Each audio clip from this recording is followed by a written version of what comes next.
Saya beri judul secara khusus, berbuah walau tanpa musim. Berbuah walau tanpa musim. Jemaat yang dikasihi Tuhan, bacaan pertama di ulang tahun gereja kita yang ke-29 tahun. Berbuah walau tanpa musim. Bacaan pertama berbicara tentang bagaimana Tuhan memerlukan. Proses sebelum masuk ke dalam Yerusalem itu, ada proses yang mendahului bagaimana Yesus harus menggenapi salah satu nubuatan bahwa dia harus masuk ke dalam kota Yerusalem dengan mengendarai seekor keledai beban muda. Lalu dia menyuruh murid-muridnya untuk mendahului ke sebuah tempat lalu meminjam keledai. Keledai itu bersama dengan anaknya. Kata sandinya di situ hanya satu kalimat. Apa? Hei, kenapa mau ambil keledai? Tuhan memerlukannya. Itu kata sandinya. Tuhan memerlukannya. Pada saat pemilik keledai mendengar kata Tuhan memerlukannya, apa yang terjadi? Welcome, silakan. Tuhan memerlukannya. Maka keledai diambil bukan satu saja, dua, induk dan anaknya. Bayangkan, tidak ada lagi diskusi panjang. Tuhan memerlukannya. Dia akan segera mengembalikannya. Dia akan mengembalikannya. Tidakkah begitu dia berjanji kepada saya dan saudara? Untung bukan saya pemilik keledai itu. Kalau saya pemilik keledainya itu, sorry bos. Yang mana yang mau diambil bos? Kalaupun masih mungkin saya kasih. Yang mana mau diambil ini? Yang induknya atau anaknya? Tapi ini langsung dibawa dua-duanya. Induk dan anaknya itu dibawa, kemudian yang anaknya kemudian ditunggangi. Proses itu terjadi pada saat Tuhan membutuhkannya. Maka pada saat itu juga seseorang, siapapun dia, pemilik dan milikmu apapun itu, maka diberikanlah. Tuhan membutuhkannya, Tuhan memerlukannya. Tuhan perlu keledai, maka pemilik keledai menyerahkan itu kepada Tuhan. Satu.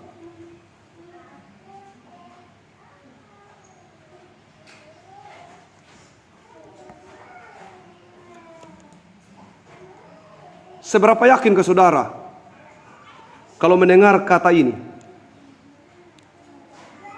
Tuhan memerlukannya dan dia akan mengembalikannya. Seberapa yakin ke saudara terhadap kalimat itu? Apakah saudara yakin bahwa kalau saudara memberi sesuatu kepada Tuhan, dia pasti mengembalikannya? Ini pertanyaan.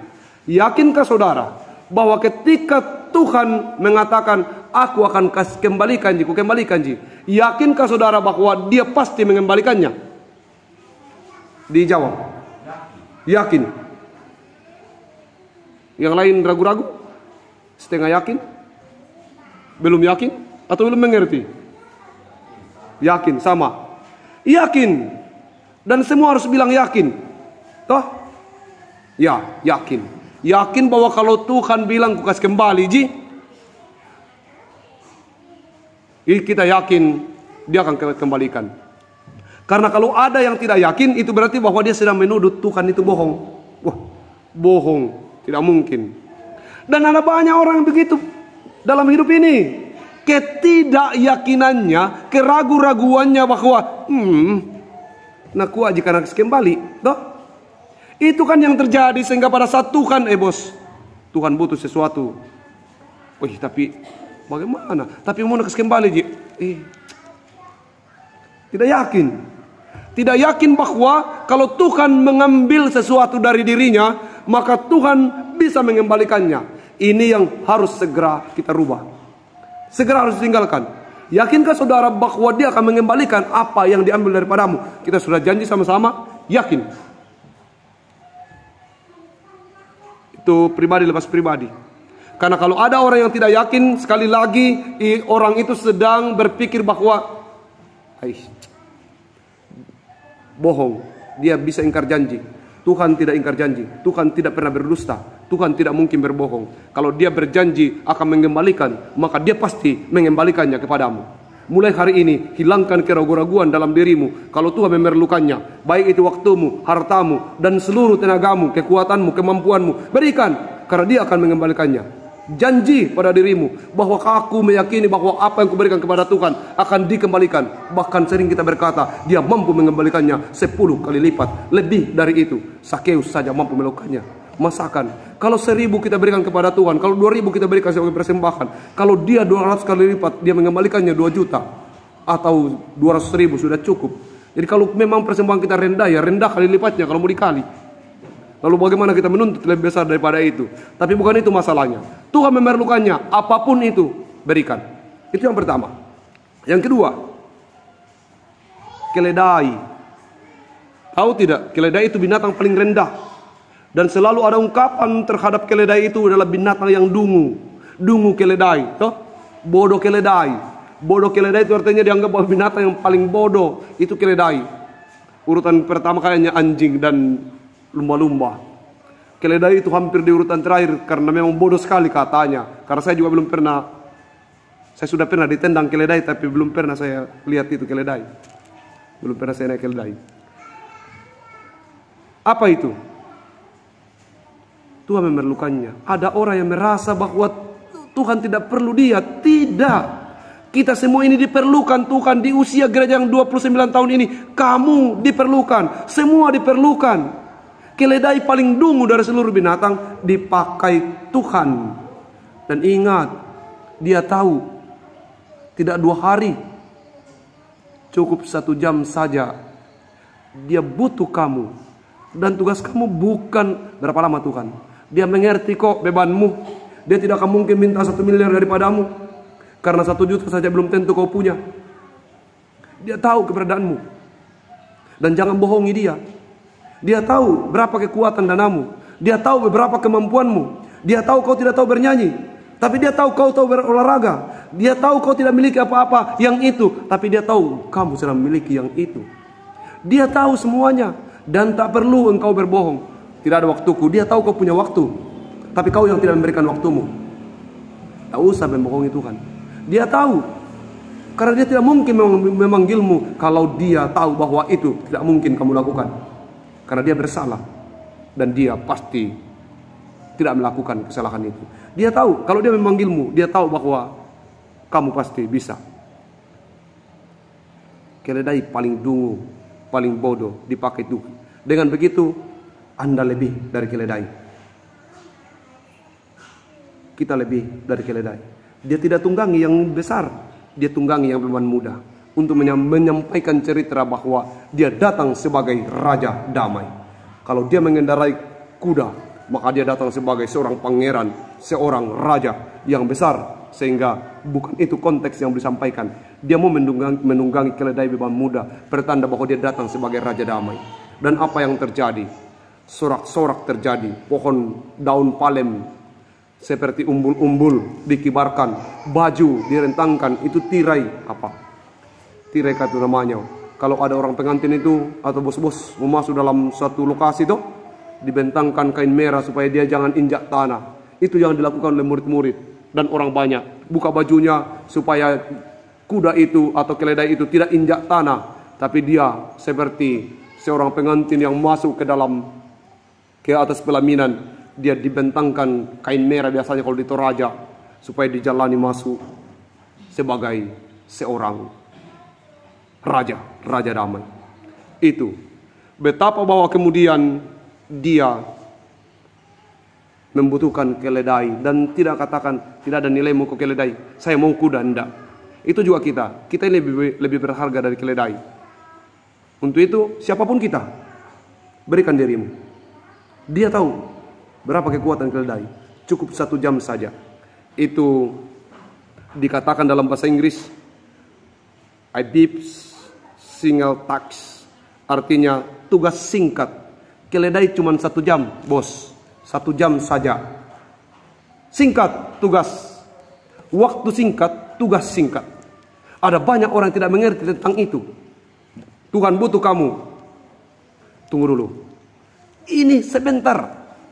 Kalau Anda tidak menerima sekarang, maaf, besok tidak lagi. Keledai punya waktu misi pendek. Hanya beberapa waktu saja. Hidup ini misi pendek. Misi pendek. Tidak banyak orang yang bisa berjemaat sampai 29 tahun. Ada yang kurang dari itu. Dan tidak banyak orang yang bisa menyelesaikan misi-misinya. Untuk itu, kalau Tuhan butuh, jangan tunda. Pendek. Singkat itu beresiko. 2 resikonya. Satu pertama, kalau tidak cepat tidak ada dibutuh, segera, siap. Dan ketika dibutuhkan segera, misi pendek itu selesai. Singkat tapi berarti. Singkat itu kesempatannya sebentar sekali. Hanya dibutuhkan sebentar, tapi kalau tidak siap, maka lewat. Untuk itu, bersiaplah dipakai Tuhan dalam misi-misi pendeknya. Jangan nanti katakan 5 tahun baru mau satu periode majelis. Tidak terlalu begitu juga. Misi pendek. Jadi penitia apa kek, pendek sekali. Tapi siap. Jadi apa kek, tukang dekorasi kek, pendek sekali. Tapi siap. Siap dalam momen-momen yang pendek. Justru dalam momen-momen yang pendek lah kemudian banyak orang yang terjebak. Pikirnya bahwa pekerjaan untuk Tuhan itu panjang, besar, dan gaungnya besar. Tidak. Mari kita sekarang berpikir dalam perkara sekecil apapun, berikan punggungmu supaya Tuhan naik ke atasnya. Misi ini pendek, sebentar sekali. Untuk itu jangan menunda kalau ada kesempatan. Tuhan butuh keledai, kasih keledai. Tuhan butuh, kasih segera. Apapun dari kamu, Tuhan tahu bahwa kau bisa. Hanya sekali-kali kamu merasa bahwa kamu lebih rendah dari keledai. Mulai hari ini, sugesti diri kita di usia gereja kita yang sudah ke-29 tahun, bahwa aku lebih dari keledai. Sehingga kalau Tuhan butuh, maka tidak ada alasan untuk katakan saya ini tidak penting jika Anda perlu, jika perlu. Itu yang kedua. Kemudian Tuhan memerlukannya. Ini masih bicara tentang berbuah tanpa musim. Tuhan memerlukannya. Berhati-hatilah. Pada saat dia keluar dari kota Yerusalem, dia butuh dan mau makan buah ara. Apakah dia tidak tahu bahwa pohon ara tidak berbuah? Apakah dia tidak tahu bahwa itu bukan musim pohon ara? Dia tahu. Tapi dia mau menceritakan kepada murid-muridnya bahwa bersiap-siaplah dalam segala situasi. Berbuahlah walau bukan musim. Itu alasannya. Sehingga pohon ara itu dikutuk karena dia tidak berbuah. Berbuahlah walau bukan musim. Salah satu-satunya buah yang selalu ada setiap saat dan tidak pernah bermusim adalah buah cinta, kasih sayang. Selalu berbuah. Buah dari iman itu tidak boleh bermusim. Buah dari iman itu tidak boleh bermusim. Nanti berbuah iman kalau Paskah lagi, nanti berbuah iman kalau Natal lagi. Terus harus berbuah. Berbuah tanpa musim sekalipun, supaya kamu dan saya tidak dikutuk seperti pohon ara. Siap terus berbuah. Sulit berbuah, senang berbuah, biasa-biasa saja berbuah. Sekelompok orang berkata begini waktu saya baru jadi pendeta, Pak Pendeta, maaf, sekarang ini kita masa sulit. Sehingga dengan begitu, toh lihat itu nanti kalau berbuah misalnya buah sawitnya ini jemaat tak, pasti persembahan akan lebih baik, pasti persekutuan akan lebih baik. Nah, terjadi sekarang.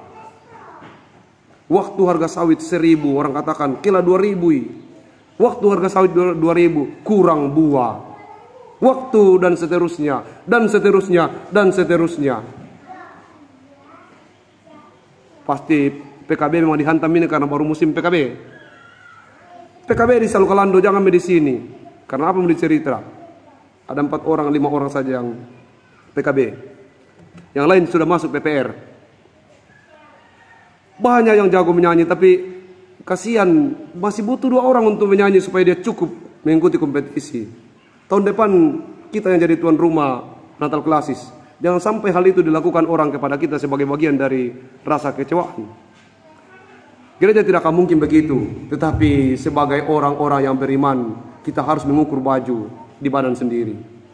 29 ulang tahun gereja kita belum mampu muncul pada tingkat-tingkat event-event besar. Jangan kita hanya sibuk mengurus persekutuan di sini. Karena persekutuan di sini harus punya lawan, harus punya mitra. Mitra itu yang membuat kita lebih semangat untuk lebih hidup bersekutu. Bapak tua, anaknya ketua majelis gereja harusnya ada di persekutuan PKB, harus berbuah. Sekalipun buahnya sudah Pak Wahyudi, tetapi harus terus berkembang, berbunga terus dan berbuah baik. Itu, kita harus ada di sana. Kita harus membuktikan bahwa kita ini sudah punya iman yang harus berbuah. Memang ini berat. Mengapa Tuhan mengutuk pohon ara? Ada yang mau jawab?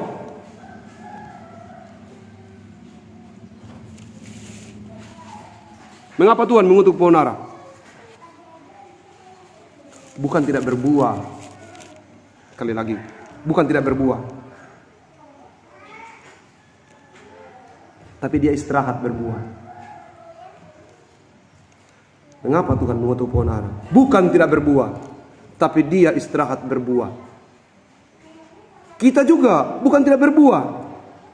Sekali-sekali biasa kita istirahat berbuah. Dan berhati-hatilah. Tidak boleh istirahat berbuah.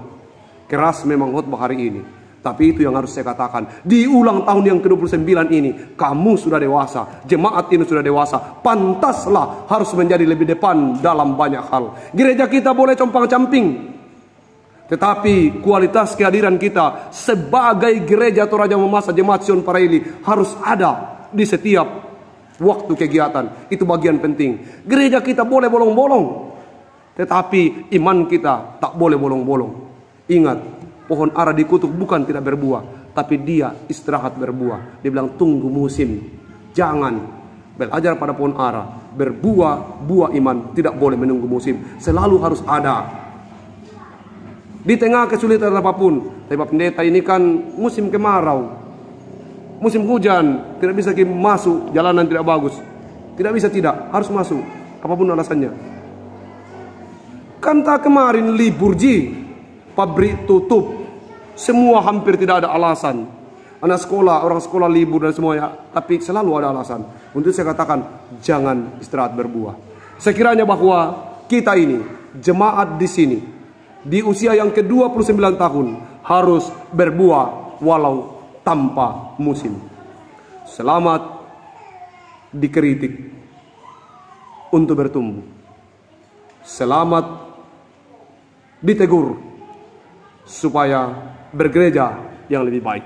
Selamat bersusah-susah, karena susah-susahmu, jerih lelahmu hari ini akan dicerita oleh generasi yang akan datang sebagai sebuah keberuntungan. Kesulitan kita hari ini bukan memudahkan generasi yang akan datang, tidak.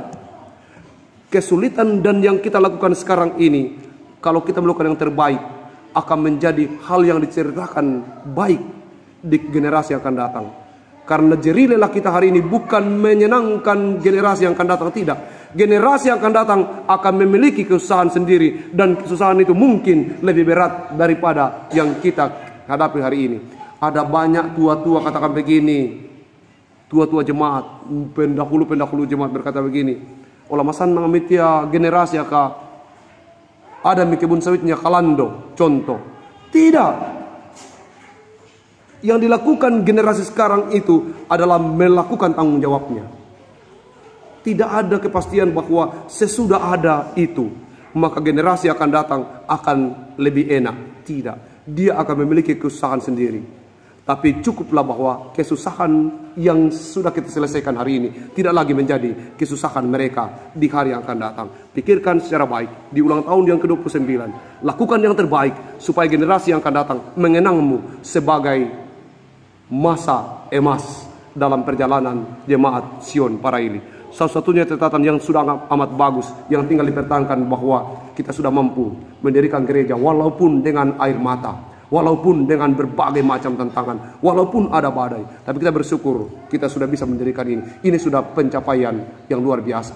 Mari menikmatinya. Mari sekarang membangun iman. Mari sekarang membangun spiritual. Mari sekarang hidup dalam cinta dan kasih sayang. Mari melanjutkan pembangunan ini dalam gendong menggendong, dalam rangkul merangkul, dalam bahu membahu, supaya dengan begitu kita menangis bersama, kita tertawa bersama.